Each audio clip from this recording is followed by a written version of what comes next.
यह खबर उत्तर प्रदेश के भदोही जिले से है। मुख्य चिकित्सा अधिकारी डॉक्टर संतोष कुमार चक ने डीग ब्लॉक सामुदायिक स्वास्थ्य केंद्र का निरीक्षण किया और 100 डेज टीबी कैंपेन की समीक्षा की। उन्होंने टीबी उन्मूलन अभियान को प्रभावी बनाने के लिए सीएचसी स्टाफ, एएनएम और सीएचओ को निर्देश दिए। निरीक्षण के दौरान उन्होंने लेबोरेटरी और एक्सरे कक्ष की स्थिति देखी और एक्सरे मशीन का लाभ अधिक से अधिक लोगों तक पहुंचाने के लिए इसे सप्ताह के 7 दिन संचालित करने के निर्देश दिए। हालांकि अस्पताल में बिजली की कमी एक बड़ी समस्या है। मौजूदा 8 किलोवाट का जनरेटर अपर्याप्त होने के कारण सीएमओ ने चिकित्सा अधीक्षक डॉक्टर पीसी बिंद को 25 किलोवाट का जनरेटर लगाने का निर्देश दिया। डिलीवरी सेवाओं में लापरवाही को लेकर सीएमओ ने नाराजगी जताई और कई एएनएम को फटकार लगाई। कुछ एएनएम सेंटरों पर डिलीवरी न होने की वजह से उन्होंने समाधान निकालने के निर्देश दिए। एक एएनएम ने रास्ता न होने की समस्या बताई, जिस पर सीएमओ ने समाधान का आश्वासन दिया।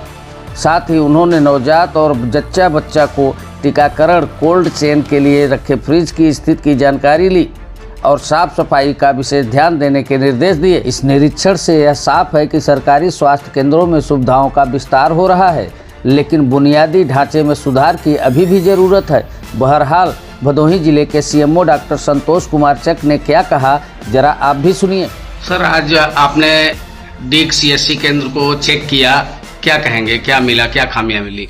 ये सरकार के और जिलाधिकारी महोदय के सख्त निर्देश हैं कि स्वास्थ्य सेवाएं सुधारी। उसी के क्रम में प्रत्येक सोमवार को ब्लॉक स्तरीय एएनएम सीओ की समीक्षा बैठक यहाँ पर, बाकी शुक्रवार को सीएमओ की अध्यक्षता में बैठक होती है। वही हम देखने आए थे कि टीबी मुक्त अभियान जो हमारा चल रहा है उसमें हमारी एएनएम सीएचओ की सहभागिता डीग में कम थी, तो मैं हम उसी काम के लिए आए थे। लेकिन हमने यहाँ देखा तो डॉक्टर बिंद जो है प्रगति की तरफ जो सरकार की अपेक्षा है उसमें काम में आगे बेहतर काम कर रहे हैं। थोड़ी स्पीड स्लो है, लेकिन मुझे विश्वास है कि इस वित्तीय वर्ष में अब बहुत सुधार हो चुका है।